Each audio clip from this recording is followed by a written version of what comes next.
بسم اللہ الرحمن الرحیم۔ السلام علیکم۔ جس کا وضو نہ ہو یا نہانے کی ضرورت ہو اور پانی بھر قدرت نہ ہو تو وضو اور غسل کی جگہ تیمم کر سکتا ہے۔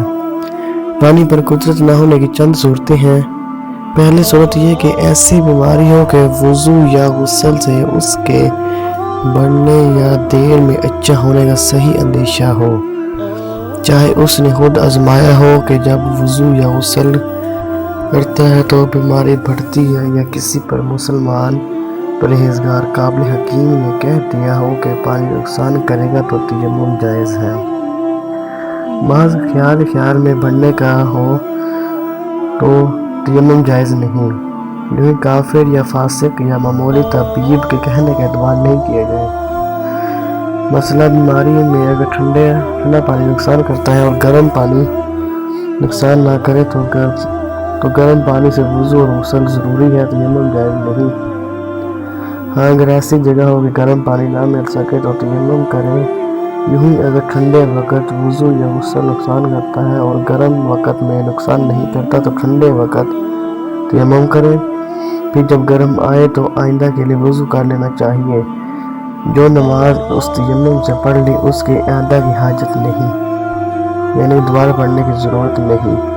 مثلا اگر سر پر پانی ڈالنا نقصان کرتا ہے تو گلے سے نہائے اور پورے سر کا مسح کرے۔ اگر کسی خاص عضو میں پانی نقصان کرتا ہے اور باقی میں نہیں تو جس میں نقصان کرتا ہے اس پر مسح کرے اور باقی کو دھوئے۔ مثلا اگر کسی عضو پر مسح بھی نقصان کرتا ہو تو اس میں عضو پر کپڑا ڈال کر اس پر مسح کرے۔ مثلا زخم کے کنارے جہاں تک پانی نقصان نہ کرے پٹی پر کھول کر دھونا فرض ہے، اور اگر پٹی کھولنے میں نقصان ہو تو پٹی پر مسح کرے۔ اسی طرح دوسری صورت یہ ہے کہ وہاں چاروں طرف ایک میل تک پانی کا پتہ نہیں تو تیمم جائز ہے۔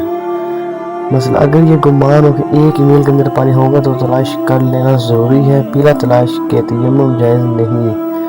بلا تلاش کے تیمم کر کے نماز پڑھ لی اور تلاش کرنے پر پانی مل گئے تو وضو کے نماز کا اعادہ لازم ہے، اور اگر نہ ملا تو نماز ہو جائے گی۔ مثلا نماز پڑھتے میں کسی کے پاس پانی دیکھا اور گمان غالب ہے کہ مانگنے سے دے گا تو نماز توڑ کے پانی مانگے۔ تیسری صورت یہ ہے کہ اتنی سردی ہو کہ نہانے سے مر جانے یا بیمار ہونے کا قوی اندیشہ ہو، یعنی پکا اندیشہ ہو، اور نہانے کے بعد سردی کے نقصان سے بچنے کا کوئی سامان بھی نہ ہو تو تیمم جائز ہے۔ چوتھی صورت یہ ہے کہ دشمن کا خوف ہو کہ اگر دیکھ لے گا تو مار ڈالے گا یا مال چھین لے گا، یا اس غریب نادار کا قرض خواہ ہے کہ اسے قید کرا دے گا، یا اس طرح سانپ ہے وہ کاٹ کھائے گا، یا شیر ہے کہ پاٹ کھائے گا، یا کوئی بدکار شخص ہے جو بے آبروئی کرے گا تو تیمم جائز ہے۔ پانچویں صورت یہ ہے کہ جنگل میں ڈور رسی نہیں کہ پانی بھرے تو تیمم جائز ہے۔ چھٹی صورت یہ ہے کہ پیاسا کا خوف ہو، یعنی پانی تو ہے لیکن اگر اس پانی کو وضو یا غسل میں خرچ کر دے گا تو یہ خود یہ دوسرا مسلمان یا اس کا یا دوسرے مسلمان کا جانور، چاہے جانور ایسا کتا ہی کیوں نہ ہو، جس کا پالنا جائز ہے، پیاسا رہ جائے گا، اور یہ بھی پیاس خواہ ابھی موجود ہو یا آگے چل کر ہوگی کہ ایسی راہ کے ہے کہ دور تک پانی کا پتہ نہیں تو تیمم جائز ہے۔ مثلا پانی موجود ہے مگر آٹا گوندنے کی ضرورت ہے تب بھی تیمم جائز ہے۔ شوربے کی ضرورت کے لیے تیمم جائز نہیں، یعنی اگر شوربہ بنانے کی ضرورت ہے اور پانی ہو تو تیمم جائز نہیں۔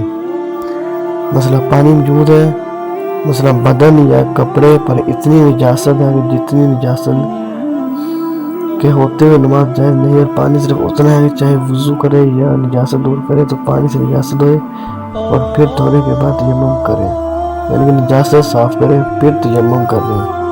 پاک کرنے سے پہلے تیمم نہ ہوگا، پہلے پاک پھر تیمم، اگر ایسا کہ تو تیمم نہیں ہوگا، یہ پہلے کر لیا تو پھر کریں۔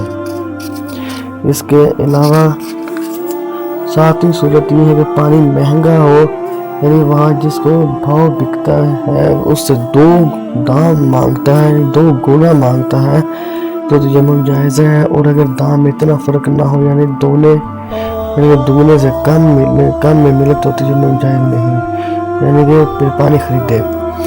مسئلہ ہے پانی مول ملتا ہے یعنی کہ اور اس کے پاس حاجت ضروریہ سے زیادہ دام نہیں تو بھی تیمم جائز، یعنی اگر پانی تو ملتا ہے لیکن اس کے پاس اتنے پیسے نہیں کہ ضرورت سے زائد ہو تو وہ بھی تیمم کر سکتا ہے۔ 8ویں صورت یہ ہے کہ پانی تلاش کرنے میں قافلہ نظر سے غائب ہو جائے گا یا ریل گاڑی چھوٹ جائے گی تو تیمم جائز ہے۔ 9ویں صورت یہ ہے کہ گمان کہ وضو یا غسل کرنے میں عیدین کی نماز جاتی رہے گی تو تیمم جائز ہے، خواہ یوں کہ امام پڑھ کے فارغ ہو جائے گا یا زوال کا وقت آ جائے گا، دونوں صورتوں میں تیمم جائز ہے۔ مثلا اگر یہ سمجھے کہ وضو کرنے میں ظہر یا مغرب یا عشاء کی یا جمعہ کی پچھلی سنتوں یا چاشت کی نماز کا وقت جاتا رہے گا تو تیمم کر کے پڑھ لے۔ اسی طرح 10ویں صورت یہ ہے کہ آدمی میت کا ولی ہو اور ڈر ہو کہ وضو کرنے میں نماز جنازہ نہ ملے گی تو تیمم جائز ہے۔ مثلا مسجد میں سو گیا اور نہانے کی ضرورت ہوگی تو آنکھ کھلتے جہاں تک وہیں فوراً تیمم کر کے نکل آئے، دیر کرنا حرام ہے۔ مثلا قرآن مجید چھونے کے لیے یا سجدہ تلاوت یا سجدہ شکر کے لیے تیمم جائز نہیں، جبکہ پانی پر قدرت ہونے کے باوجود تیمم جائز نہیں۔ مثلا وقت اتنا تنگ ہوگا کہ وضو یا غسل کرے تو نماز قضا ہو جائے گی تو چاہے کہ تیمم کر کے نماز پڑھ لے اور پھر وضو یا غسل کر کے ادا کرنا لازم ہے، یعنی کہ نماز کا دہرانا لازم ہے۔ مثلا عورت حیض یا نفاس سے پاک ہوئی اور پانی پر قدرت نہیں تو تیمم کرے۔ مثلا اتنا پانی ملا جس سے وضو ہو سکتا ہے اور نہانے کی ضرورت ہے تو اس پانی سے وضو کر لینا چاہیے اور غسل کے لیے تیمم کرے۔ یہ 10 صورتیں جن میں تیمم کر سکتے ہیں۔ اگر آپ کو ہماری ویڈیو اچھی لگے تو اس کو شیئر کریں۔ اللہ کرے میری باتیں آپ کے یا کسی کے دل میں اتر جائیں۔